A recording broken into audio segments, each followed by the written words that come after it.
살아계신 하나님 아버지께 신령과 진정을 다하여서 예배하기를 원합니다. 예배 가운데 임재하여 주시고 주의 백성들을 만나 주시며 하늘나라의 축복으로 우리의 생을 가득 채워 주시옵소서. 예수님 이름으로 기도드립니다. 아멘. 하나님의 말씀 창세기 17장 10절에서 12절입니다.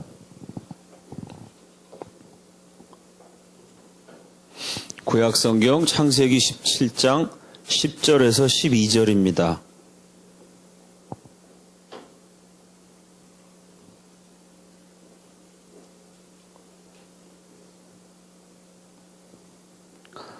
우리 세 절의 말씀 마음을 모아서 다 같이 합독하시겠습니다.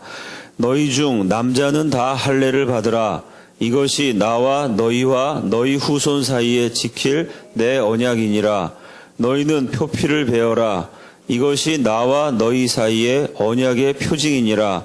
너희의 대대로 모든 남자는 집에서 난 자나 또는 너희 자손이 아니라 이방 사람에게서 돈으로 산 자를 막론하고 난지 8일 만에 할례를 받을 것이라. 아멘.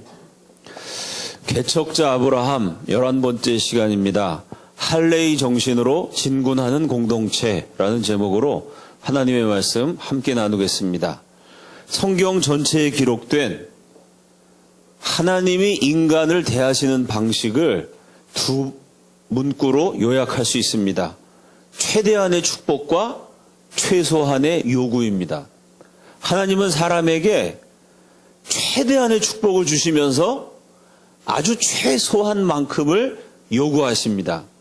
예를 들어보죠. 창세기를 펼치자마자 인간이란 존재가 등장할 때부터 이 공식이 그대로 적용됩니다. 하나님이 에덴 동산을 지으셨어요. 하나님이 직접 만드신 기가 막히게 아름답고 놀랍도록 풍성한 죄가 들어오기 전의 걸작품이기 때문에 그 에덴 동산이 얼마나 아름답고 얼마나 풍요한지 우리는 모릅니다. 우리의 상상의 한계를 뛰어넘는 글자 그대로의 낙원을, 그 아름다운 동산을 하나님이 만드셨습니다. 그 동산에 있는 모든 것들을 다 주셨어요.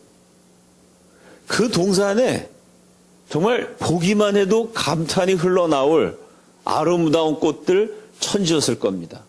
시원한 나무 그늘을 들이우고 아주 햇빛이 비치면 나뭇잎 사이로 햇살이 일렁이는 조각 같은, 그림 같은 수많은 나무들이 있었을 거예요. 꽃과 나무뿐이겠습니까?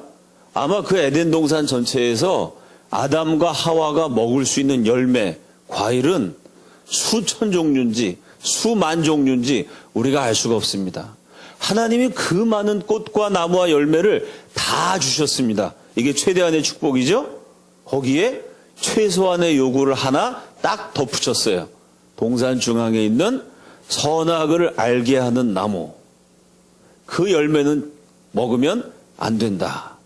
에덴 동산의 수많은 꽃과 나무와 열매를 다 허락하셨습니다. 최대한 축복하셨고 최소한의 요구, 그 중에 딱 하나만, 선악과는 먹으면 안 된다 당부하셨습니다. 아브라함의 경우도 마찬가지죠. 아브라함, 사라 모두 아이를 낳을 수 없는 상황입니다. 그런데도 하나님은 저 밤하늘의 별처럼 무수한 후손을 주시겠다고 약속하셨습니다. 최대한의 축복이죠. 아브라함은 땅 한 평 없는 떠돌이였습니다. 동서남북 사방팔방을 둘러봐라. 무려 10개의 부족이 살고 있는 광활한 대지를 내가 너와 내 후손에게 선물로 주리라. 최대한의 축복입니다. 아브라함 한 사람, 그의 후손이 10 부족이 살고 있는 광활한 대지를 약속받았어요. 이렇게 후손과 대지를 마음껏 축복을 약속하신 다음에 하나님은 최소한의 요구를 하십니다. 그게 창세기 17장 1절이죠. 나는 전능한 하나님이라. 너는 내 앞에서 행하여 완전하라. 하나님이 딱 하나 요구하신 게 뭐냐면 너는 내 앞에서 행하여 완전하라. 완전하라는 말은 완벽하다는 말이 아닙니다. 하나님이 아브라함에게 완벽을 요구하지 않으셨어요. 완전하라는 말은 실수가 없다는 뜻이 아닙니다. 약한 면이 없다는 것도 아니에요. 하나님은 아브라함에게 실수도 없고 약한 것도 없고 잘못하는 일도 없는 완벽한 인간이 도달할 수 없는 기준을 강요하신 게 아닙니다. 여기 완전이란 단어를 최대한 가깝게 번역한다면 완벽이 아니라 순전입니다. 순전. 변치 않은 거예요. 나 말고 다른 신을 섬기지 말라는 겁니다. 내 능력 의지하지 말고 전능한 나의 능력을 의지하라는 겁니다. 사람 바라보지 말고 세상 바라보지 말고 다른 종교, 다른 신 이것저것 기웃거리지 말고 하나님만 의지하고 하나님만 섬기고 하나님만 믿어라. 신앙의 요구입니다. 자신의 능력 믿음은 교만해집니다. 다른 신을 섬기면 패망하고 말아요. 그러니까 하나님이 완전하라, 순전하라고 말씀하신 거는요, 부담을 주시기 위한 요구가 아닙니다. 축복하시기 위한 요구죠. 네 능력 의지하고 다른 신 믿다가 내가 너에게 주는 최대한의 축복을 놓쳐버리면 안 된다. 나만 바라보고 나만 의지하고 나만 믿어서 내가 너에게 쏟아 부어주는 축복을 다 받아가라. 이게 완전하라는 말씀의 의미입니다. 이 말씀을 표현하는 의식이 할례입니다. 너는 내 앞에서 완전하라. 그리고 그 완전하라는 뜻으로 하나님 앞에 완전함을 지켜내겠다는 종교적인 의식으로 할례를 행하라고 명령하셨습니다. 할례, 할자가 끊어내는 뜻입니다. 레, 예의 할 때 예자죠. 끊어내는 의식. 글자 그대로 자르는 것이고 끊어버리는 것입니다. 뭘 자르고 어디를 끊어버리나요? 할례를 어디다 봤습니까? 이게 남자들의 생식기입니다. 그 여러분 할례는 글자 그대로 끊어버리는 건데 남자의 생식기를 진짜 끊으면 곤란해지겠죠. 그래서 상식적으로 진짜 끊는 게 아니라 포피, 일종의 포경 수술을 행하는 것입니다. 자, 생식기를 끊어버린다. 이건 무슨 얘기죠? 생식기를 끊어버리면 자식을 낳을 수가 있어요? 없어요? 없습니다. 그러니까 할례를 행하라는 건 무슨 뜻이냐면요, 내 힘으로는 후손을 낳을 수가 없다. 생식기를 끊어버림으로써 내 힘으로는 도저히 안 됩니다. 나로서는 불가능입니다. 라고 고백하는 거예요. 근데 생식기를 끊으라고 명령하셔놓고 너는 끊어버렸으니까 앞으로 너는 후손이 없을 거야. 이게 아닙니다. 내가 너에게 저 밤하늘에 은하수가 흘러가는 그 가운데 반짝이는 무수한 별들보다도 많은, 저 바닷가의 수많은 모래보다도 많은, 어느 학자가 연구한 거 보니까요, 이 바닷가의 모래가 한 22인치 정도, 가로 세로 22인치 정도 되는 그 안에 뭐 모래알 입자가 뭐 몇 어깨가 들어간다 그래요. 그 무수한 모래알 같은 그런 후손을 너에게 주겠다. 생식기를 끊어버리면은 자식을 못 낳아야 되는데 오히려 하나님은 끊어버려라. 그러면 내가 엄청난 후손을 너에게 주겠다. 무슨 얘기죠? 너로서는 안 됐지만 나로서는 가능하다. 사람의 능력으로 불가능하지만 하나님의 능력으로 가능하다는 것을 보여주시기 위해서 끊어버리는 의식, 생식 능력을 잘라버리는 의식을 행하라고 말씀하셨습니다. 이 할례를 행할 당시에 아브라함은 99세였습니다.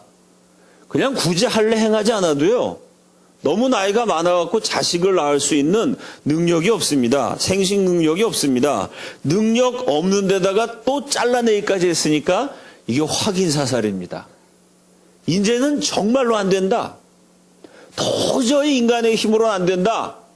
그걸 보여주시려고 할례를 행하라 그러셨어요. 인간의 힘으로 자식을 낳을 모든 가능성은 사라졌습니다.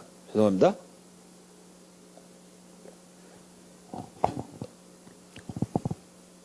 인간의 힘으로는 절대로 안 돼요. 남아있는 단 하나의 방법은 하나님을 의지하는 것입니다. 이렇게 하나님만 의지하는 의식이 할례입니다. 할례를 행한 아브라함에게 하나님은 약속대로 수많은 후손을 주셨습니다. 완전이라는 뜻이 순전이라면, 하나님만 의지하는 것이라면 완전의 반대말은 뭘까요? 너는 내 앞에서 행하여 완전하라. 이 말씀에 정반대로 불순종하면 그게 바로 우상숭배입니다. 완전의 반대는 실수가 아니에요. 허물이 아닙니다. 완전의 반대가 실수고 허물이라면 저와 여러분 다 소망이 없죠? 하나님이 완전하고 그러셨는데 우리는 실수하고 넘어지고 잘못 저지릅니다. 완전의 반대말은 결점, 잘못, 실수, 허물, 넘어짐, 연약함, 그게 아닙니다. 완전의 반대말은 우상숭배입니다. 우상숭배는 글자 그대로 하나님 이외에 다른 신을 섬기는 겁니다. 그래서 우상숭배라고 하면 아예 하나님 안 믿고 하나님 버리고 다른 종교로 넘어가는 것, 배교를 연상하기 쉽습니다. 그런데 구약 성경을 가만히 읽어보면요, 이스라엘 백성은 하나님을 버린 적이 단 한 번도 없습니다. 하나님을 안 믿고 아예 이방신으로 종교를 옮긴 적도 없어요. 근데 구약 성경은 처음부터 끝까지 이스라엘 백성이 다른 신을 음란하게 섬겼다, 우상숭배했다, 결국 그것 때문에 나라가 망했다고 수백 번, 수천 번 이스라엘의 우상숭배를 지적합니다. 아니, 하나님을 버린 적이 없는데 왜 성경은 우상숭배라는 낙인을 찍을까요? 이스라엘의 신앙은 이런 거였습니다. 하나님도 믿고 다른 신도 믿어요. 어떻게 이스라엘 백성이 하나님을 버릴 수가 있겠어요? 생식 능력이 없는 데다가 할례까지 해서 끊어버린 그 아브라함의 후손입니다. 이스라엘 백성이. 우리 조상에게 수많은 후손을 주셔서 민족을 이루게 하신 하나님, 이스라엘 백성은 그 하나님 믿지 않아요. 원래 이스라엘은 애굽에서 노예였습니다. 하나님이 10가지 재앙으로 고대의 최강 제국 이집트를 심판하셨어요. 마지막 날에는 위로는 바로의 맏아들부터 아래로는 맷돌 가는 여종의 맏아들까지 이스라엘 모든 가정에, 이집트의 모든 가정에 장남을 치는 유혈 참극과도 같은 무시무시한 심판을 내리셨습니다. 그 10가지 재앙을 통해 이집트를 징계하시고, 그리고 하나님의 백성을 출애굽시키셨어요. 젖과 꿀이 흐르는 약속의 땅을 선물로 주셨습니다. 그 하나님을 이스라엘이 어떻게 잊겠어요? 이스라엘은 아브라함의 하나님, 이삭의 하나님, 야곱의 하나님, 출애굽의 하나님, 젖과 꿀이 흐르는 땅을 선물로 주신 하나님, 그 하나님을 버린 적이 없습니다. 문제는 뭐였을까요? 하나님은 출애굽시켜 주신 분, 하나님은 우리 민족을 번성케 하신 분, 그 하나님은 하나님대로 믿어요. 동시에 바알신은 출애굽시켜주고 이 땅을 주신 것까지는 하나님이 하신 건데, 이 땅에서 농사 짓고 살려면 농사 잘 짓는 사람은 바알신 믿는 사람들입니다. 풍요의 신, 대지의 비를 내리는 신은 바알이란 말이죠. 그러니까 하나님은 우리가 목축업할 때, 히브리 노예였을 때, 출애굽했을 때 우리를 인도해 주신 분 여호와시고, 동시에 우리가 농사 지을 때는 이 바알신의 도움도 필요하지. 그들은 하나님을 잊지 않았어요. 하나님이 민족을 이루게 하시고 출애굽시켜 주시고 가나안 땅을 차지하게 하신 것은 부인할 수 없는 사실이기 때문에 그 사실은 사실 그대로 받아들였습니다. 동시에 하나님은 이런 일을 하셨고 바알신은 또 다른 일을 해주시는 분. 두 분의 신이 동시에 나를 축복해 주시면 축복도 더블로 받으니까 좋은 거 아니야? 그게 이스라엘 사람들의 신앙이었습니다. 우리도 비슷하게 믿을 수 있지 않아요? 신앙적인 방식으로 교회에서 살고 직장 생활할 때는 또 다른 영역 아닙니까? 기도하고 예배하고 찬성하고 헌금 드리는 건 교회에서나 통하는 방식이죠. 직장에서는 돈 버는 방식이 있단 말입니다. 성공하고 승진한 사람 따로 있잖아요. 그러니까 교회에서는 기독교식으로 하고 직장 생활할 때는, 내가 돈 벌고 성공할 때는 세상 사람들 그게 꼭 나쁜 겁니까? 좀 그렇게 해서 내가 돈 벌고 성공해서 그 헌금도 많이 내고 그러면 좋은 거죠. 자, 이스라엘 백성도 우리식으로 그렇게 믿었습니다. 생각해 봅시다. 하나님은 전능하십니다. 아멘이시죠? 우상은 무능합니다. 이것도 아멘이죠? 근데 이스라엘 백성은 하나님도 섬기고 우상도 섬겼어요. 그러면 하나님과 우상이 동격이 됩니다. 전능하신 하나님과 무능한 우상을 같은 수준으로 취급하면요, 하나님 입장에서는 그거는 무시당한 겁니다. 버림받은 거예요. 그래서 이스라엘 백성은 하나님을 버리지 않았는데, 다만 하나님과 다른 신을 겸하여 섬겼을 뿐인데, 하나님은 그걸 우상숭배라고 말씀하셨습니다. 어떻게 전능한 하나님을 무능한 우상이랑 동격으로 놓겠어요? 전능하신 하나님, 무한하신 하나님을 유한한 세상 방식과 같은 레벨로 놓겠어요? 하나님과 우상, 하나님과 세상, 하나님과 사람을 같이 놓는 거, 그게 하나님을 버린 겁니다. 그게 하나님을 무시한 거고요. 그게 내가 하나님을 공격한 겁니다. 그래서 성경은 우상숭배라고 지적합니다. 그러므로 우리는 우상숭배를 이렇게 정의할 수 있습니다. 우상숭배란 무엇인가? 하나님 플러스 알파입니다. 하나님 한 분만 섬기는 것이 온전함, 순전함이고, 거기 뭐가 됐든지 플러스 알파가 하나 더 붙으면 그게 우상숭배인 거죠. 한국교회를 비판하는 소리가 높습니다. 개혁을 외치는 함성이 뜨겁죠. 교회가 잘못됐다, 개혁해야 된다 그러면 되게 젊은 세대가 기성세대를 비판하는 경우가 많습니다. 교회가 기업을 닮아갔다. 무슨 장로, 그 감투가 그렇게 좋아갖고 남성교회장, 여성교회장, 감투 때문에 어른들이 교회에서 이렇게 싸운지 모르겠다.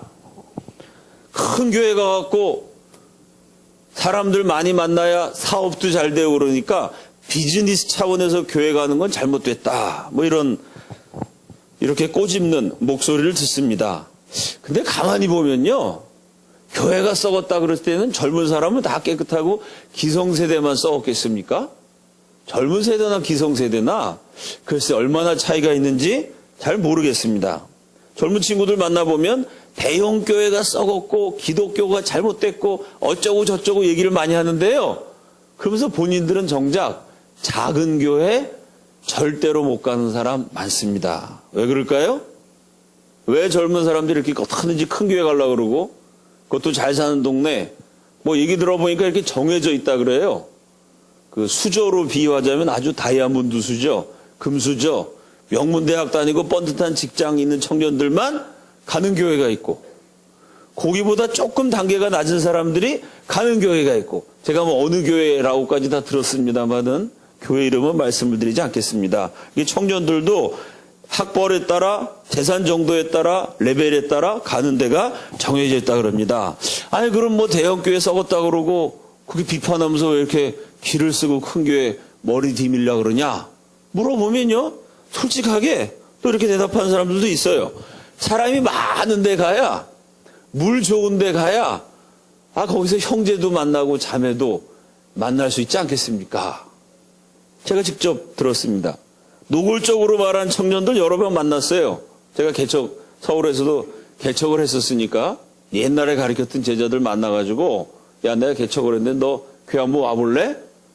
제가 20살 때부터 잘 알던 친구니까 솔직하게 얘기를 해요. 목사님, 개척교회는 돈도 부담이 되고, 제가 장가도 가야 되고 시집도 가야 되는데 개척교회는 참 부담스러워서 못 가겠습니다. 솔직한 대답도 많이 들었습니다. 자, 뭐 돈도 부담되고 결혼도 부담이 돼서 작은 교회 못 간다. 그 말을 뒤집으면은 교회를 선택하는데도 하나님 한 분만이 동기가 되는 게 아니라는 뜻입니다. 하나님 한 분만 바라보고 교회 갑니다. 그러면 큰 교회 작은 교회 그게 뭐가 그렇게 문제겠어요? 시설이 갖춰있든 안 갖춰있든 그게 대수겠습니까? 근데 교회를 결정할 때도 하나님 플러스 알파, 하나님 플러스 돈. 개척교회 가면 이거 헌금 많이 내야 되니까. 하나님 플러스 배우자. 개척교회 가면 뭐 내 나이 또래 배우자가 될 사람 만날 가능성이 그만큼 적으니까. 자, 하나님이 교회를 선택하는데도, 신앙생활 하는데도 하나님만이 기준이 아니라면 이건 참 무서운 얘기입니다. 더 무서운 거는 이런 무서운 일들이 벌어지고 있는데 그게 무섭다는 것을 모른다는 거죠. 사랑하는 여러분, 하나님 한 분이면 됩니다. 하나님 한 분이면 충분합니다. 하나님이 함께 하시면 나머진 저절로 따라오는 줄로 믿습니다. 하나님이 역사하시면요, 그까지 돈이 문제겠어요? 하나님이 나를 축복하시면 내가 인간적으로 볼 땐 도저히 뭐 나 같은 놈한테 누가 시집 올까, 장가로 올까, 뭐 젊은 청년들 두렵고 겁나는 사람들이 있겠지만, 하나님이 역사하시면 형제 하나가 눈이 멀어서, 자매 하나가 눈이 삐어서 하나님이 그렇게 눈먼 형제 자매를 보내주실지 누가 합니까? 그런 일이 없다고 누가 장담할 수 있겠어요? 전능하신 하나님이 함께 하시면 남자를 주시든 여자를 주시든 아니면은 혼자 살 수 있는 능력을 주시든 하나님이 함께 하시면 해결해 주시지 않겠습니까? 하나님이 내 인생 하나, 그거 하나 책임 못 지시겠어요? 말씀으로 천지를 지으신 하나님이 나 같은 거 인생 하나, 그거 감당 못 하시겠습니까? 이 전능하신 하나님 제쳐놓고 내 능력으로, 내 궁리로, 내 잔머리로 어떻게 내 알량한 자존심이나 세워보고 얄팍하게 계산해서 조금 손해 안 보려고 그러다가 더 많은 것을 잃어버리지 않겠습니까? 한국교회가 새로워지려면 할례의 정신을 회복해야 됩니다. 할례의 정신은 끊어버리는 거예요. 인간적인 능력으로 안 된다는 겁니다. 하나님 이외의 다른 것 다 내려놓으라는 뜻입니다. 오직 하나님만 의지하는 것. 이게 할례의 정신입니다. 하나님만 이라 그러면 또 딴지를 거는 사람들 있죠. 야, 기독교는 그게 문제다. 아니 어떻게 하나님만이냐? 부처님도, 알라신도, 마호메트도 어떻게 기독교에만 구원이 있다고 말하냐? 그렇게 독선이고 편협일 수 있냐? 그리고 기독교인들은 하나님만 섬기고 살아가지만 인간이 나름대로 가치관이 있고 주관이 있는 건데 돈이 됐든 명예가 됐든 성공이 됐든 그걸 추구하는 게 뭘 그렇게 큰 죄냐? 나름대로 자기 가치관을 갖고 살아가면 되는 거 아니냐? 하나님만, 이건 너무 독선이고 편협이다. 어떻게 하나님만 믿고 하나님만 의지하느냐고 방해합니다. 하나님만 믿으라는 것이 독선일까요? 맞습니다. 그 독선입니다. 하나님만 의지하라는 것이 편협합니까? 정답. 편협합니다. 왜냐하면요, 우리 인생에 정말로 소중한 모든 것들은 독선적이고 편협하게 되어 있습니다. 예를 들어보죠. 사랑에 빠진 남녀를 생각해 봅시다. 지금 사랑에 빠진 남녀가 이 가운데 별로 안 계시니까 우리 대리만족의 뜻으로 상상이라도 한번 해봅시다. 함께 있으면 너무 행복하고 떨어져 있으면 너무 보고 싶어요. 언제나 만날까? 그러다가 기다리다가 드디어 탁 만났습니다. 근데 상대방이 나한테 텔레비 프로그램 같은 얘기를 딱 해요. 우리 이제 결혼할까요? 이런 얘기를 해요. 야, 프로포즈를 받으면 너무 행복해가지고 가슴이 부풀어 올라서 빵 터질 것 같습니다. 내가 걸어가는 게 아니라 방방방방 날아다니는 것 같아요. 이렇게 아주 기분이 좋은데 상대방이 한 가지를 덧붙입니다. 단 조건이 하나 있어요. 내가 당신하고 결혼한 다음에 나는 당신을 사랑하기 때문에 1년 365일 가운데 364일을 당신과 함께 보낼 겁니다. 와, 굉장한 제안이죠. 365일 가운데 364일을 같이 있겠다는 거예요. 단 하루.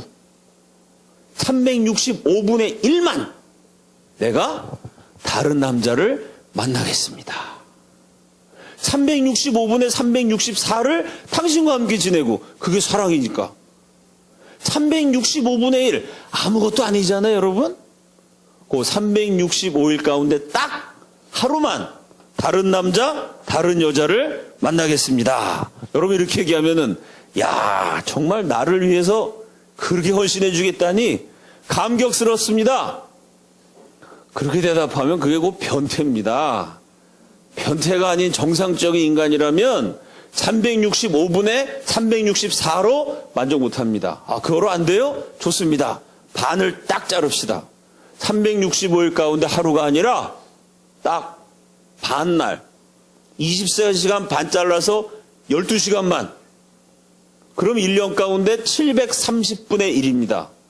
1년이라는 긴 세월 가운데 730분의 729를 당신과 함께 지내고 730분의 1만, 딱 12시간만 내가 다른 남자 만나갖고 뭐 침대에도 가고 밥도 먹고 재밌게 놀겠습니다. 1년 가운데 730분의 1만 이해해주고 양해해주고 넓은 마음으로 허용해달라는 요구를 받아들일 수 있겠습니까? 정상적이라면 그런 요구를 받아들일 수 없습니다. 받아들일 수 없다면 그게 편협입니다. 730 중에 730분의 729를 가졌는데 730분의 1 정도 줄 수가 있잖아요. 그걸 못 준다고 지가 움켜쥔대. 이것이야말로 독선입니다. 그 편협과 독선을 가리켜서 우리가 사랑이라고 부릅니다. 사랑은 사랑하는 대상을 절대 나누어 가질 수 없는 겁니다. 사랑이라는 거는 전부를 원하는 것이고 전부를 요구하는 것이고 전부를 받는 것이죠. 그게 730분의 1이든 7300분의 1이든 나눌 수 있는 것이 아닙니다. 사랑하는 여러분, 나는 전능한 하나님이라 너는 내 앞에서 행하여 완전하라. 이 하나님의 말씀의 의미가 여기에 있습니다. 하나님은 우리를 너무 사랑하시기 때문에 우상과 나누기를 원치 않으세요. 세상과 가르기를 원치 않으십니다. 나는 너를 정말로 사랑한다. 그러므로 너는 내 앞에서 행하여 완전하라. 이 말씀의 의미입니다. 할례의 정신은 세상을 끊어버리고 사람도 바라보지 말고 오직 하나님만을 의지하고 신뢰하는 순전한 믿음입니다. 이 할례의 정신이 빛나는 명장면 여호수아서에서도 발견할 수 있습니다. 자, 이스라엘이 적과 꿀이 흐르는 가나안 땅으로 진격합니다. 가나안 정복 전쟁의 첫 번째 전투가 여리고 싸움이죠. 군대 용어로 초전박살이라는 말이 있습니다. 기선제압이라는 용어도 있죠. 초전에 박살을 내야 되고 처음부터 기선을 제압해야 된다는 얘기입니다. 무슨 말이죠? 전쟁을 할 때 시작이, 처음이, 출발이, 첫 번째 전투가 그만큼 중요하다는 얘기입니다. 처음에 지고 처음에 밀리면요, 전체 사기에, 전체 전쟁의 결과에 막대한 영향을 받게 되어 있습니다. 이렇게 중대한 일전을 앞두고 이스라엘군 사령관 여호수아에게 하나님이 명령하십니다. 여호수아서 5장 2절, 너는 부싯돌로 칼을 만들어. 이렇게 되어 있어요. 그 당시엔 철기 이런 게 없었으니까 부싯돌로 칼을 만들어. 그 다음에 무장하고 진격하라.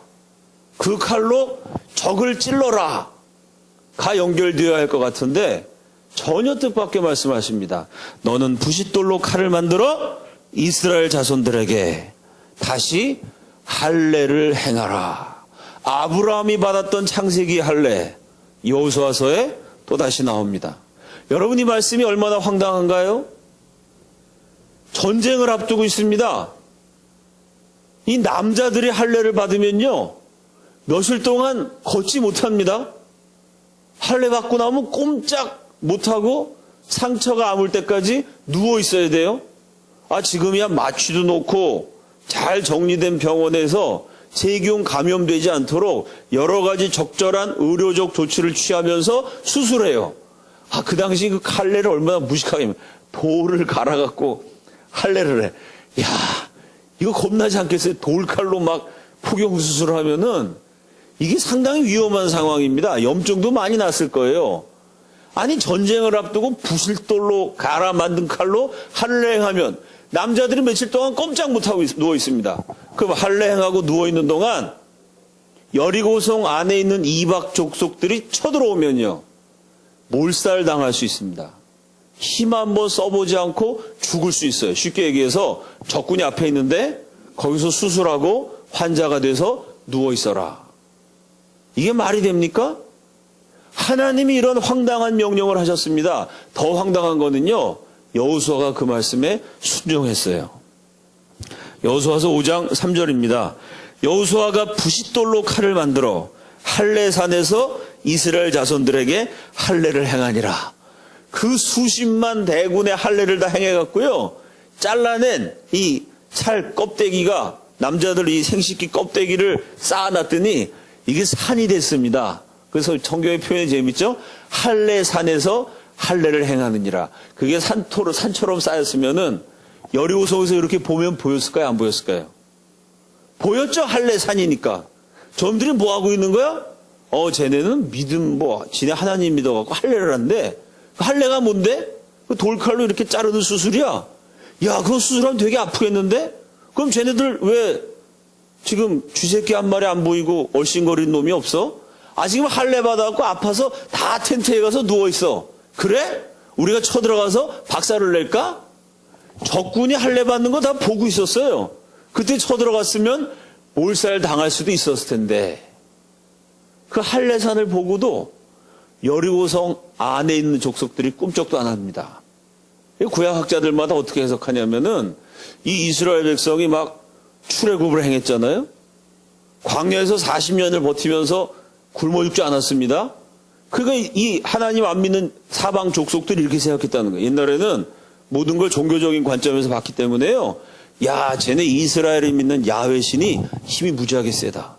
그 야훼 신이 최강 이집트도 아주 절단냈고, 인간이 아니라 신이라고 존경받았던 바로도 한 방에 보내버렸다.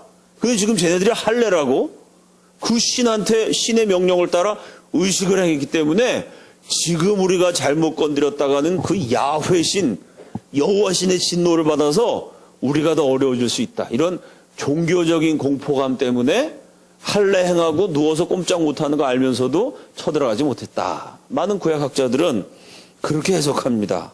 어쨌든 그거야 결과적으로 안 쳐들어온 거죠. 할례를 행하는 순간까지도 쳐들어올 가능성이 얼마든지 있었잖아요.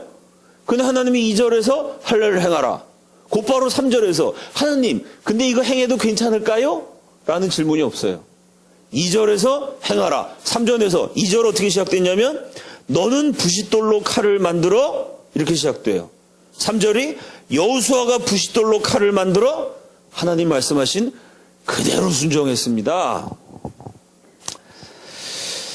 이 할례 사건은 가나안 전쟁의 본질을 보여줍니다. 적과 꿀이 흐르는 땅을 차지하는 전쟁은요, 군사력과 물리력의 대결이 아닙니다. 경제력의 대결도 아닙니다. 그 전쟁은 철저히 영적인 전쟁입니다. 하나님이 도와주셔야만 이길 수 있는 전쟁이에요. 그래서 하나님은 할례라는 게 끊어버린다는 뜻이잖아요. 할례 당하면 꼼짝도 못하고 누워있어야 되잖아요. 너를 무능하게 만들어라. 네 능력 끊어버려라. 그래도 이긴다. 전능한 내가 함께할 것이기 때문에. 그런 뜻으로 적진 앞에서 할례를 행하셨습니다. 여러분, 이것이 여호수아의 전쟁에만 해당되는 메시지일까요? 여호수아만 군사력, 물리력, 경제력이 아닌 영적인 전쟁을 치렀고요. 저와 여러분은 물리력, 수저력, 타고난 신분, 내가 갖고 있는 돈, 학벌, 스펙력, 우리는 수저력, 스펙력, 경제력, 이런 게 필요한 전쟁이고, 여호수아는 그런 거 필요 없고 하나님만 의지하는 싸움이었을까요? 여호수아의 전쟁은 인생들의 전쟁입니다. 저와 여러분에게도 우리가 하루하루 살아가면서 전투하시 치러내는 나날들도 영적인 전투의 연장인 줄로 믿습니다. 우리도 하루하루 하나님만 의지해야 이길 수 있는 거죠. 자, 하나님이 할례를 명하셨고 여호수아는 순종했어요. 계속해서 여호수아서 5장 13절입니다. 여호수아가 여리고에 가까이 이르렀을 때에 눈을 들어본즉 한 사람이 칼을 빼어 손에 들고 마주서 있는지라. 여호수아가 다가가서 그에게 묻되 너는 우리를 위하느냐 우리의 적들을 위하느냐 하니. 하나님 말씀대로 할례를 행한 다음에 이제 전투하기 위해서 여리고로 정찰을 갑니다. 여리고에 가까이 다가갔는데 누군가 칼을 딱 빼들고 있어요. 너는 적군이냐 아군이냐? 우리 편이냐 여리고 편이냐? 여호수아가 물어봅니다. 그가 대답하죠. 여호수아서 5장 14절. 그가 이르되 아니라 나는 여호와의 군대 대장으로 지금 왔느니라. 여러분, 성경이 참으로 정확합니다. 할례는 우리의 능력 끊어버리고 하나님의 능력만 의지한다는 고백이에요. 여호수아 이스라엘 군대가 할례를 행했습니다. 이제 우리 능력이 아니라 하나님 능력으로 싸우겠습니다 했더니 어떻게 했죠? 정말로 하나님이 능력자를 보내셨어요. 우리 힘으로 싸우지 않고 하나님이 도와주시는 능력으로 싸우겠습니다 할례를 받았더니 하나님이 군대 장관을 보내셨습니다. 하나님이 보낸 군대 제장이 칼을 딱 빼들고 여호수아와 이스라엘 백성들을 기다리고 있었어요.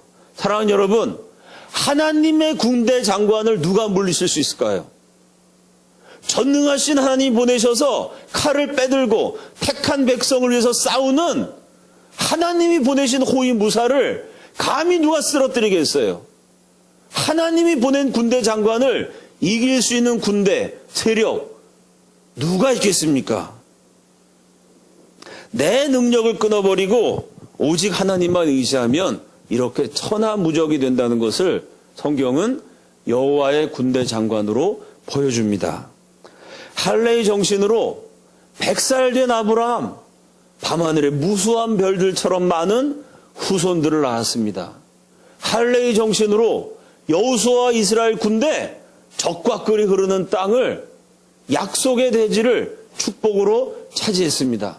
하나님 한 분만 의지하는 할례의 정신으로 저와 여러분의 인생 가운데 하나님이 예비해 놓으신 그 영광과 축복을 성취하시기를, 차지하시기를 우리 주님의 이름으로 축원합니다. 이제 겨울방학이라 캠프가 많이 열립니다. 청소년부 청년 캠프마다 아주 비사에 걸려서 아우성입니다. 재작년이 다르고 작년이 다르고 올해가 다릅니다. 재작년에 한 150명 모였던 캠프가 작년에는 한 70명 모이고 올해는 한 30명 돼서 아예 취소됐다는 연락도 받습니다. 사람 모으기가 정말 어려워요. 더군다나 우리 단체는 비전이 종북척결, 자유통일, 민족복음화 뭐 이렇게 너무 살벌한 칼날을 가지고 있기 때문에 참 이렇게 사람 많이 모으는 게 쉽지 않습니다. 그래도 여러 형제자매들이 정말 최선을 다해서 많은 사람 등록했고 신청했습니다. 수고들 많이 했어요. 이제 컨퍼런스가 4일 남았습니다. 남은 4일 동안 우리가 날마다 점검하고 날마다 체크하고 날마다 기억해야 될 거, 할례의 정신인 줄로 믿습니다. 우리 할 수 있는 도리 최선을 다해야 돼요. 실제로 최선을 다했습니다. 하나님 앞에 정말 노력해야 됩니다.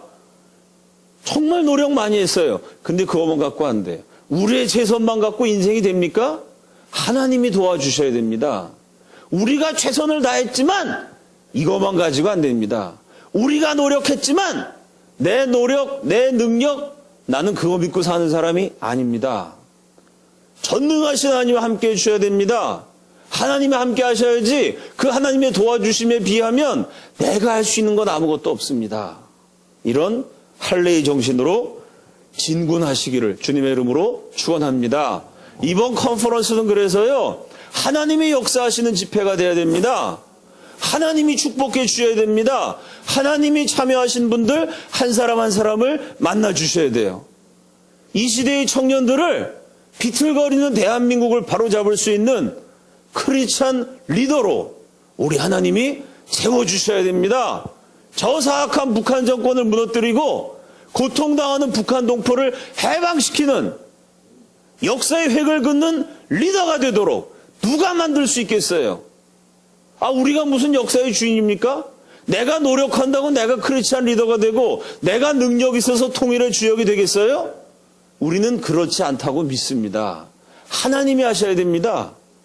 정말 통일을 이뤄낼 수 있는, 남과 북을 예수 안에서 하나 되게 할 수 있는, 하나님의 손에 사로잡힌, 하나님 마음에 합한 그런 크리스찬 리더가 컨퍼런스에 참석한 한 사람 한 사람 가운데 탄생하도록, 그렇게 하나님이 한 사람 한 사람을 만지시고 변화시키시고 세우시고 사용하시도록 이번 컨퍼런스를 통해서 통일을 향한 시온의 대로가 펼쳐지도록 하나님이 역사해 주시고 하나님이 함께해 주시도록 저와 여러분은 기도해야 합니다. 이것이 우리가 기억해야 할 거룩한 대한민국 컨퍼런스에 적용해야 할 할례의 정신입니다. 하나님만이 하실 수 있는 일, 사람을 바꾸는 일, 사람을 지도자로 세우는 일, 하나님이 세운 지도자를 통해서 이 민족을 축복하시는 놀라운 기적, 하나님만이 하실 수 있는 일이 정말 우리 눈앞에서 구체적이고 현실적으로 일어날 수 있도록 하나님만 의지하시기를 우리 주님의 이름으로 축원합니다. 이 할례의 정신은 개인에게만 적용되는 것이 아닙니다. 오늘 함께 읽은 할례의 두 장면, 창세기 17장 첫 번째 장면을 보면 아브라함 개인만 할례를 받은 게 아닙니다. 그의 집에 속한 모든 남자들, 돈 주고 사온 종까지 포함해서 아브라함의 가정에 속한 공동체 일원들이 다 같이 할례를 받았습니다. 두 번째 장면 여호수아서에도요, 사령관 여호수아만 할례 받은 것이 아니고 이스라엘 모든 장정이 다 같이 할례를 받았습니다. 할례 받은 공동체가 세워졌어요.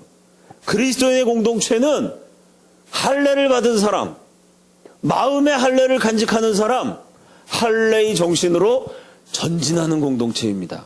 사람 바라보지 말고 세상 의지하지 않고 하나님만 바라보고 하나님만 의지하는 순전한 믿음을 가진 사람들의 모임, 공동체, 그게 교회고 그게 영적인 가족이고 그게 하나님이 쓰시는 택함 받은 자들의 공동체입니다. 이 할례의 정신이 살아있는 공동체에 세상을 바꿀 수 있는 능력이 임합니다.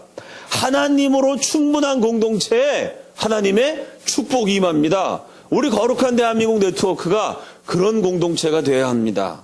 이번 컨퍼런스가 끝난 다음에 우리가 이제 사단 법인을 세워야 됩니다. 세우려고 마음먹었던 건 아니고 여러 가지 상황을 볼 때 우리 단체가 이제 독자적으로 사단 법인이 되어서 새로운 사역을 펼쳐 나가야 되는 시점이 됐습니다. 여러 상황이 우리를 그렇게 몰았고 또 그게 좋은 기회가 될 거라고 저는 생각합니다. 이제 올해 여러 가지로 단체도 새롭게 정비하고 조직도 만들어야 되고 독자적인 사단 법인도 출범합니다. 여러 가지 새로운 사역이 펼쳐질 것입니다. 이제까지 함께 하셨던 하나님이 더 놀라운 기적과 더 놀라운 역사를 우리를 통해서 이루실 것입니다. 할례의 정신으로 세워지는 공동체, 할례의 정신으로 전진하는 공동체, 오직 하나님만 의지함으로 하나님으로 충분하기 때문에 하나님이 군대 장관을 보내셔서 모든 전투에서 승리케 하시는 공동체, 하나님께 쓰임받는 아름다운 공동체를 함께 만들어 나갈 수 있기를 우리 주님의 이름으로 축원합니다. 기도하겠습니다.